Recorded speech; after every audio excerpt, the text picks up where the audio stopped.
जैसा कि आप हमारे कैमरे में देख सकते हो, लंबी सीमेंट की चाल के टेनेंट को सुप्रीम कोर्ट के ऑर्डर के बाद बीएमसी और पुलिस ने जबरन खाली करवाया। लंबी सीमेंट चाल हंस रोड बाइकल्ला 2015 में बीएमसी ने इस बिल्डिंग को धोखादायक डेंजरस डिक्लेयर किया था और नोटिस भी इशू किया था। इस नोटिस को लंबी सीमेंट की चाल के रेसिडेंट्स सोसाइटी ने हाई कोर्ट में चैलेंज किया। 24 मई 2021 हाई कोर्ट ने कमेटी की रिपोर्ट पर बिल्डिंग 2 वीक में खाली करने का ऑर्डर दिया और हाई कोर्ट के इस ऑर्डर के बाद टेनेंट ने सुप्रीम कोर्ट अप्रोच किया। सुप्रीम कोर्ट ने अपने ऑर्डर दिनांक 28/3/2022 इस पेटिशन को डिसमिस करते हुए कहा, यह पेटिशन रीडेवलपमेंट प्रोजेक्ट डिले करने और रोकने की एक साजिश है। 18 अप्रैल 2022 को बीएमसी ने पुलिस की सहायता के साथ जबरन बचे हुए टेनेंट्स को खाली करवाया। एक बार फिर हम आए लंबी सीमेंट की चाल बाइकल्ला हंस रोड, उमर लकड़ेवाला जी और रबड़ वाला बिल्डर के बारे में कुछ मीटिंग रखा गया है। देखते हैं क्या है पूरा मामला। न्यूज़ इंग्लिश हिंदी आम आदमी के आवाज न्यूज़ में की जा रही है, तो आप उसका कुछ क्लेरिफिकेशन रमजान का महीना देखिए, आप राजनीति से ताल्लुकात रखते हो, इसलिए आपको बदनाम किया जा रहा है, तो आपकी जिम्मेदारी बनती है आप अपनी बाजू रख ले। जनता तो कहेगी जो आपके ऊपर ही पूरी आवाज कर रही है। देखिए ये जो मैटर है रमज़ान महीने को लेकर जो एक प्रोपेगेंडा किया जा रहा है कि रमज़ान महीने में कार्रवाई क्यों हुई, ये ऐसा नहीं है कि कोई बीएमसी आज रात को आई और पेपरमिंट की गोली दी और बोली कि तुमको सुबह हम खाली कर देंगे। ये प्रयास बीएमसी का 2014 से चालू है और 3 से 4-5 मरतबा हम लोगों ने बीएमसी को रोका है कोर्ट में जाकर, और हाई कोर्ट में सालों लंबी जंग लड़ी। जब हाई कोर्ट ने ऑर्डर दे दिया कि तुमको बिल्डिंग को वेकेंट करना है, तो हम पागल नहीं है कि हाई कोर्ट का विरोध करने के लिए बिल्डिंग में रुकेंगे। तो हमने हमारे डेवलपर से कहा कि भाई हम लोगों ने जो टेनेंट आपको कंसर्न दिया, आप उनको जो है चेक दीजिए। हालांकि ये बहुत भारी काम था, वक्त के पहले चेक देना, मगर वो रबर वाला तबरेज भाई की ये सच्चाई थी और उनकी अमानतदारी थी कि उन्होंने हमारे 140 टेनेंट को फौरन उन्होंने 3,22,000 रुपये का चेक बना के दिया, जो कि कोई छोटी रकम नहीं है। और महानगर पालिका तो रमज़ान के पहले आने वाली थी। गलती इन्होंने ये की कि हाई कोर्ट के ऑर्डर को चैलेंज करने के लिए चले गए सुप्रीम कोर्ट के अंदर।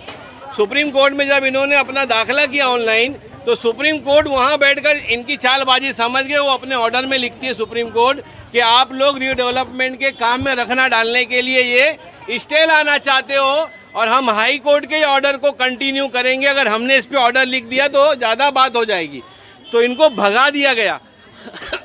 अब डिपार्टमेंट, आप मेरी बात सुनो, जो डिपार्टमेंट होता है पुलिस कर्मी, उसका कोई मजहब नहीं होता है।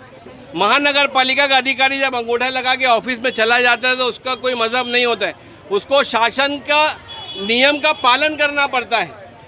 तो इन लोगों ने वारिस पठान को पकड़ा, फैयाज अहमद को पकड़ा, रोहिदास लोखंडे को पकड़ा और जाकर महानगर पालिका में बात की। तो महानगर पालिका ने इनको कहा, आज इनकलाब पेपर में ये खुला लिखा है, छोटा कोई पेपर नहीं इनकलाब, उसमें लिखा है। इनको महानगर पालिका ने बोली कि 1 महीने का अंडरटेकिंग हमको लिखकर दे दो कि रमज़ान के बाद आप लोग घर खाली कर देंगे, मगर इनकी नीयत खराब थी, इनको घर नहीं खाली करना था। इनको ये बिल्डिंग में जो 160 लोग घर खाली कर चुके थे उनको बेघर करके ये 60 लोगों को बिल्डिंग में रहना था। समझने वाली बात ये है यहाँ सबसे बड़ी कि बात ये चलाई जा रही थी कि लंबी सीमेंट चाल खाली करा रही है। लंबी सीमेंट नहीं, लंबी सीमेंट चाल के वो टेनेंट को खाली किया गया है जो टेनेंट हाई कोर्ट और सुप्रीम कोर्ट के आदेश के खिलाफ इस घर में कब्जा करके बैठे हुए थे। महानगर पालिका 2014 से नोटिस लगाकर सब्स्टिट्यूट अल्टरनेट अकोमोडेशन दे चुकी थी, उसका हम लोग चैलेंज किए। हमने VGTI की रिपोर्ट कराई, हमने दूसरे लोगों को बुला के रिपोर्ट करा के हाई कोर्ट में लिए। तो आज जब पानी सर के ऊपर चला गया तो महानगर पालिका का कोई ऑफिसर, ये बिल्डिंग की कोई छत गिरने में कोई आदमी अगर मर जाएगा तो वो ये जवाब देगा ऑफिसर कि रमज़ान था इसलिए हमने कार्रवाई नहीं की। पुलिस ऑफिसर सीनियर ये बोलेगा कि भाई रमज़ान था, वो हम इसलिए आ नहीं पाए कि लोग रोज़ा थे। तो रोज़ा बड़ा था कि इंसान की जान बड़ी थी। तो महानगर पालिका ने और पुलिस ने और प्रशासन ने माननीय हाई कोर्ट और माननीय सुप्रीम कोर्ट के ऑर्डर का पालन किया है। अगर इतना आसान होता बिल्डिंग को खाली कराना बगैर किसी नोटिस के, बगैर किसी ऑर्डर के, तो महानगर पालिका पहले करा ली होती। और अगर हम इतने ताकतवर होते, तबरेज शेख इतना ताकतवर होता, अमीन पटेल इतने बड़े ताकतवर होते, रईस शेख जिनको ये बदनाम कर रहे हैं, अमीन पटेल को ये बदनाम कर रहे हैं, ये ताकतवर होते तो हम 6 महीना पहले भाड़ा क्यों बांटते? 6 महीना पहले ही तुमको लात मार के निकाल दिए होते।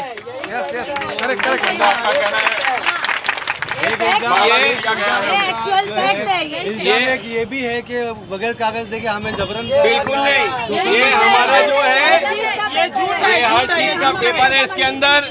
और जो लोगों ने घर खाली कर दिया है, रेंट ले लिया है, उनका डेवलपमेंट एग्रीमेंट और ट्राई पार्टी एग्रीमेंट रजिस्टर होने का काम भी चालू। ये भी था कि आपने जो बिल्डर चॉइस किया है रबर वाला, वो बीएमसी में ब्लैक लिस्टेड है। हमने नहीं चालू किया। बीएमसी में अगर बिल्डर ब्लैक लिस्ट होता तो बीएमसी इसको आईओडी नहीं देती।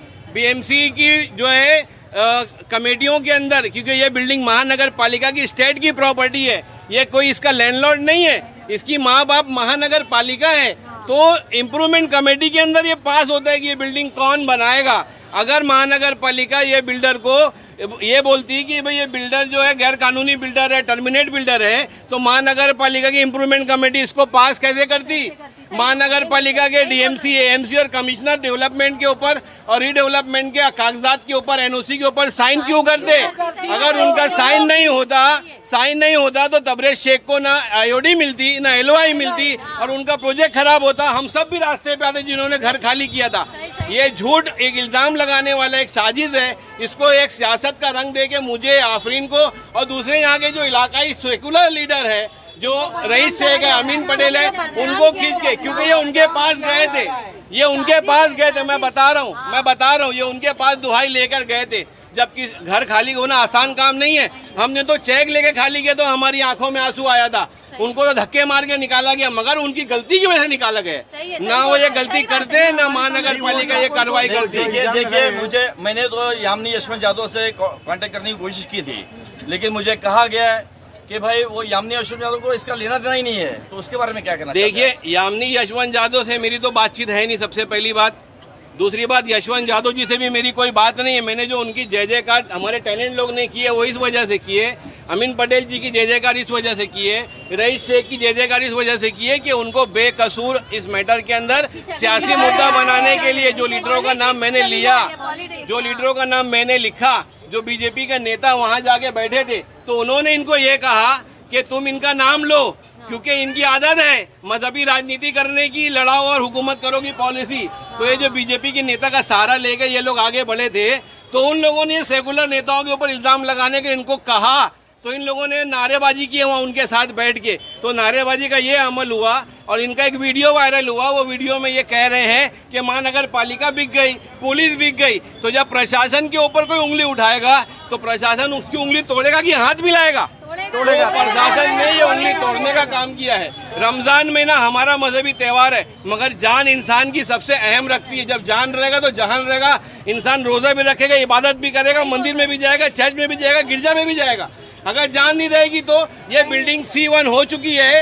ये बिल्डिंग का हमारा भी GTI का जो रिपोर्ट कराया हुआ था, हमारे पैसे का कराया हुआ था, वो रिपोर्ट को जो है इन लोगों ने ले जाके कोर्ट में दिखाया। कोर्ट बोली इस रिपोर्ट के ऊपर पहले ही टैग कमेटी ने बैठकर डिसीजन दे चुका है कि ये रिपोर्ट फेल हो चुकी है और महानगर पालिका की रिकॉर्ड के हिसाब से आपकी बिल्डिंग डेलापेटेड है। मैं न्यूज वालों को ये माध्यम से बोलता हूँ कि आप लोग अपने कैमरे को खुद लेके जाओ और अपनी आंख से लंबी सीमेंट चाल की छतों को देखो, इनकी दीवारों को देखो। ये जो झूठे लोगों ने आपको दिखाया वो मत देखो। आप देखो ऐसे छत गिरी, रात को लोग डरते थे यहाँ पे अपने बच्चों को लेके सोने से, बड़े बड़े खोपड़े गिरते थे। अभी ये ऑफिस के पीछे की छत आप जाके देख लीजिए, यूं गिरने के ऊपर तुली हुई है। तो अगर कोई छत गिरने से किसी की जान चली जाएगी तो तब क्या प्रशासन ये जवाब देगा कि रमजान था इसलिए हमने कार्रवाई नहीं की? सुप्रीम कोर्ट में कौन गया? ये गए। हाई कोर्ट का ऑर्डर हमको मिला वेकेट करने का, तो ये उसको चैलेंज करने के लिए सुप्रीम कोर्ट में गए। जो नेता या जो डेवलपर इनकी ख्वाहिशों को, इनके डिमांड को पूरा नहीं किया, ये इनके लिए बुरे हो गए। हर किसी को इन्होंने आजमाया। 1 साल पहले तक यशवंत यादव जी के पास ये दौड़ते रहे। यशवंत यादव जी को पूरी मालूमात नहीं थी, उनके पास हम भी गए थे। उन्होंने उस वक्त हमारी भी मदद की थी 2018 में। लेकिन चूंकि ये मामला कोर्ट में है, कोर्ट का डिसीजन है, तो कोर्ट से बड़ा, उसके फैसले से बड़ा कोई होता है? मैं आप लोगों से पूछता हूँ, कोई जा सकता है उसके? नहीं गए तो उन्होंने हकीकत जानी। हर कोई, मैं बोलता हूँ कि आप भी अब तक अंधेरे में थे, देखने वाले भी अंधेरे में थे, अब आप खुद फैसला करेंगे कि सच्चाई क्या है। इसी तरह जब यशवंत यादव जी, यामिनी मैडम को हकीकत पता चली, क्योंकि हमारी कमेटी में भी हमारे बच्चे जो हैं वर्किंग कमेटी में, उनके भी हर पार्टी से ताल्लुकात हैं, उन्होंने भी इसकी हकीकत को बताई। इनकी औकात को जिस जिस लोगों ने जाना है, इनको धक्के मार के निकाला, और इसलिए उनकी नजर में ये बुरे हो गए और इन पर उन्होंने लांछन लगाया है। लांछन लगाया है। चाल की बेटी को जब इन्होंने लांछन लगाने से नहीं कतराया, तो ये आफरीन शेख, उमर लकड़ा वाला, इनको कम बदनाम किया है। ये सिर्फ इनकी जो पॉलिटिकल राइवलरी है, इसका ये कैश कर रहे हैं। जो MIM के लीडर हैं, जितों का नाम लिया, हम तो खुल के बोल रहे हैं।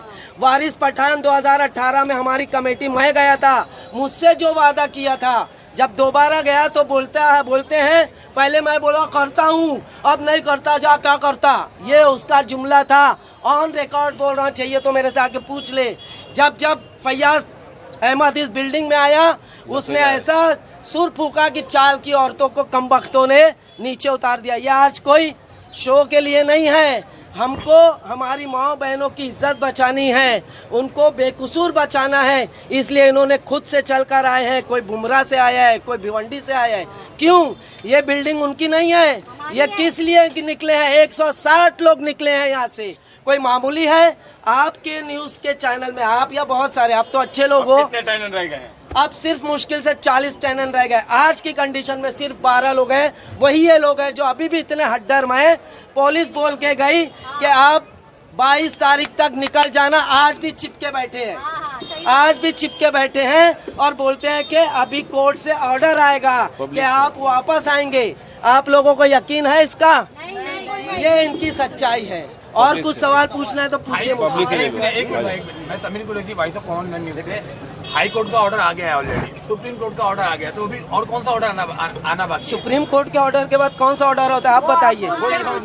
भाई आप बोलिए, आप बोलिए, जो वीडियो देख रहे हैं आप बोलिए, सुप्रीम कोर्ट के ऊपर कोई ऑर्डर है? एक काम आ जाएगा तो आपकी जीत हो जाएगी। मगर वो लोग ताहिर अंसारी के बोलने के ऊपर उन लोगों ने जो है एनेक्सर 2 भी नहीं कराए। आज उनका घर ट्रांसफर होने के वादे, जब घर ट्रांसफर नहीं होगा तो BMC का उनको टेनेंसी राइट मिलेगा कहाँ से? और अगर एनेक्सर 2 के एक ऑक्यूपेंट के कॉलम में अगर उनका नाम आ जाता तो उनको जो है घर भी मिल सकता था, सारी चीजें मिल सकती थी, सारे राइट मिलते थे। अच्छा उमर लकड़ा वाले जी, मैं आपसे एक सवाल पूछना चाहूँगा।